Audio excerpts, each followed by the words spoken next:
Bom dia, turma aí do segundo ano. Tudo bem com vocês? Espero que esteja, porque nós já vamos retomar nossas atividades, reiniciando pelo capítulo 6. O capítulo 6 trata de verminoses causadas por nematelmintos. Lá na página 103, vocês já podem estar acompanhando esse assunto. Ao passado, nós falamos das parasitoses causadas pelos plateumintos e hoje a gente continua com as parasitoses causadas por nematelmintos. Lógico, ao início a gente vai falar um pouquinho dos indivíduos que compõem esse filo para a gente entender as verminoses causadas por eles. Características do padrão corporal são vermes de corpo cilíndrico, corpo alongado, não segmentado e revestido por uma cutícula proteica. São protostômios, triblásticos e têm simetria bilateral. Ainda lembra desses termos? Protostômios, animais cujo blastóporo dá origem à boca.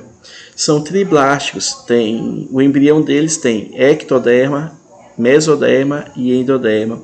E simetria bilateral, lado direito, lado esquerdo. Lembraram aí? Ótimo.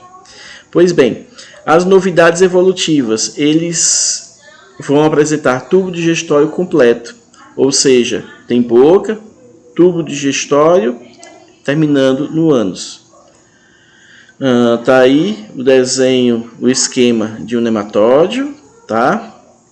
E aí a gente já pode adiantar a segunda novidade evolutiva dos indivíduos desse filo. Cavidade corporal, eles têm um pseudoceloma. Por que o pseudoceloma? Porque não é um celoma verdadeiro. Porque o celoma deles não é totalmente revestido por mesoderma. Uma parte por endoderma, outra por mesoderma. Por isso a gente ditar que é um pseudoceloma. Bom, tá aqui o corte da estrutura corporal de um indivíduo acelomado e de um indivíduo pseudocelomado. Uma parte do celoma, essa cavidade aqui em branco, tá? Uma parte da cavidade ela é revestida internamente por endoderma e externamente por mesoderma. É um pseudoceloma, mas já existe uma cavidade, tá? Tá aqui, comparando um pseudocelomado com um celomado verdadeiro. O celoma é todo revestido por essa parte vermelha que seria o mesoderma. Mas tudo bem, vai ser no próximo filo. Tá aí as cavidades. Vantagens da presença dessa cavidade. Vantagens da presença do celoma. Aumento do tamanho dos órgãos internos, formação do sistema circulatório eficiente, o líquido celômico transporta substâncias mais rapidamente, força hidrostática mais eficiente, músculos da parede do intestino trabalhando independente dos músculos da parede corporal, e o celoma funciona como espaço para o desenvolvimento das gônadas e do embrião. Nematelmintos, características, sistema circulatório e respiratório ausentes, reprodução maioria dioica e com fecundação interna. Acentuado dimorfismo sexual, ou seja, as fêmeas são bem diferentes dos machos. Tá aqui a gente vê, aqui do lado, uma fêmea bem longa e os machos eles são mais curtos. Resumindo, a própria nomenclatura ao pé da letra Nematohelminths.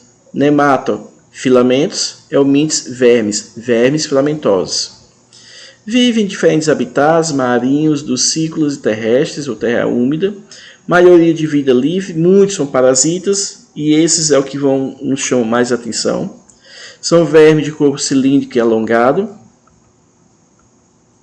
São protostômios triblásticos e com simetria bilateral, tem tubo digestório completo e uma cavidade pseudoceloma. As verminoses causadas pelos nematelmintos. Nós temos ancilostomose, ou também conhecido por amarelão, cujo agente etiológico é Ancylostoma duodenale ou Necator americanus. O hospedeiro são os seres humanos. Local de parasitismo, intestino delgado, causando hemorragias e anemia no hospedeiro. Bom, como é que o ser humano se contamina? Uma vez ele com um nematóide adulto habitando o intestino delgado, esse nematóide adulto vai eliminando ovos junto com as fezes. Se em determinadas circunstâncias essas fezes caírem no solo desprotegido, eles vão lá no solo, esses ovos vão eclodir e a larva pode reinfestar o próprio indivíduo ou reinfestar o indivíduo que por ali circule desprotegido, sem calçado, sem chinelo. A larva penetra ativamente pela pele, vai para a corrente sanguínea, sobe pelo trato digestório, a larva é deglutida, desce e vai habitar lá na cavidade intestinal. Bom, a gente não falou isso, baseado aqui na ancilostomose, nós não falamos nas medidas profiláticas, não apareceu no slide, mas a medida profilática, saneamento básico, andar calçado e tratamento dos doentes. Outra verminose causada por nematomídeos é o Ancilostoma brasiliensis, também conhecido por bicho geográfico. Não sei se você já tiver isso aqui, mas os hospedeiros são os cães, gatos, e o hospedeiro intermediário são seres humanos. O verme, ele não atinge a circulação sanguínea, ele também penetra ativamente pela pele e ele vai se hospedar abaixo, penetra na pele, fica abaixo da pele. É chamado bicho geográfico porque ele fica causando esses caminhos aqui na pele. Ó, vê só. Profilaxia. Evitar andar calçado em locais suspeitos de contaminação. A transmissão ocorre muito em praias. Evitar levar os animais domésticos para praias aqui também, porque uma vez eles eliminando fezes com os ovos de ancilostoma, eles vão penetrar na pele de outras pessoas. Isso causa uma coceira. Bom, outra verminose, ascaridíase, tá? Causado pelo Ascaris lubricoides, famosa lombriga.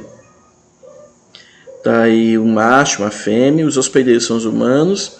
Ele habita o intestino delgado. E lá no intestino delgado, o indivíduo com nematóide habitando o intestino delgado, junto com as fezes, vão sendo eliminados ovos também. E aí, esses ovos caindo no solo, local inapropriado, podem contaminar legumes, verduras, pode contaminar a água. Aí a pessoa vai ingerir água ou alimentos contaminados, mal lavados ou não lavados, contaminados. Essa larva, ela cai no trato digestório, tá? Ela depois vai à corrente sanguínea, sobe pela corrente respiratória e é deglutido novamente, até quando ele se instala lá no intestino delgado e lá vai se desenvolver, até se tornar um verme adulto. Bom, as medidas profiláticas: saneamento básico adequado para evitar que as pessoas façam as necessidades em local impróprio, cuidado com o consumo de alimentos crus, usar calçado em solos contaminados ou suspeitos, tratar os doentes. Tá aqui, ó, um fragmento de intestino delgado. Olha um monte de vermes habitando aqui nessa região, tá? Nessa outra aqui fotografia, um verme ao longo de um circuito aqui do intestino delgado. Outra verminose causada por nematomídeos, filariose, ou também conhecida como elefantíase, cujo agente etiológico é a Wucheria bancroft, tá? Hospedeiros definitivos são os humanos e hospedeiro intermediário o mosquito Culex. Local do parasitismo não são regiões do intestino, mas nos vasos linfáticos, obstruindo os vasos linfáticos. Consequentemente, a linfa não circula e ali vai ficando acumulada, causando edemas grandes nos membros superiores ou membros inferiores. Tá aí uma fotografia do mosquito Culex. E tá aqui, por exemplo, uma região do membro inferior da perna, cuja circulação linfática está obstruída pelas larvas de elefantíase, causando elefantíase, da Wucheria bancroft, membro inferior também, tá? Saco escrotal. E aí, as medidas profiláticas. Como fazer a profilaxia? Como evitar? Eliminar focos do mosquito transmissor, mosquito Culex, usar repelentes e instalar mosquiteiro em janelas. Porque uma vez o mosquito picar uma pessoa contaminada, ele adquire larvas e aí na picada no indivíduo sadio ele vai transmitir. Essas larvas vão cair na circulação do indivíduo sadio, vão se instalar no sistema linfático, obstruindo a passagem de linfa e causando aquele edema gigantesco. Tratar os doentes também é uma medida profilática. Outra doença causada por nematomintes é a oxiuríase, tá? Ou oxiúros, o agente etiológico Enteróbios vermiculares. Os hospedeiros são os humanos. O local do parasitismo é no intestino grosso, tá? As fêmeas botam ovos na região perianal, causando intenso prurido, coceira, causa irritabilidade, pode causar diarreia, náuseas. E o indivíduo, por conta desse prurido, dessa coceira, ele é induzido a coçar a região anal. Isso acontece muito com crianças. E o fato de coçar e não lavar as mãos, em algum momento, ele pode levar essa mão à boca. E aí, inocentemente, ele está levando a mão suja com ovos de oxiúros. Ele deglute e o verme vai se depositar lá no intestino grosso, vai se desenvolver e vai eliminando ovos na região perianal e reiniciando o ciclo. Medidas profiláticas para a oxiuríase: higiene pessoal, limpeza adequada dos dormitórios, das roupas íntimas e das roupas de cama, lavar as mãos, tratar os doentes. Bom, as atividades referentes a nematóides estão nas páginas 107 a 113 do livro de vocês. Eu pediria para vocês dar uma olhada nessas atividades, tentar respondê-las, para no segundo momento, a gente, no segundo encontro, a gente está discutindo sobre o assunto e tirando a dúvida de vocês. Tá certo? Então, até daqui a pouco.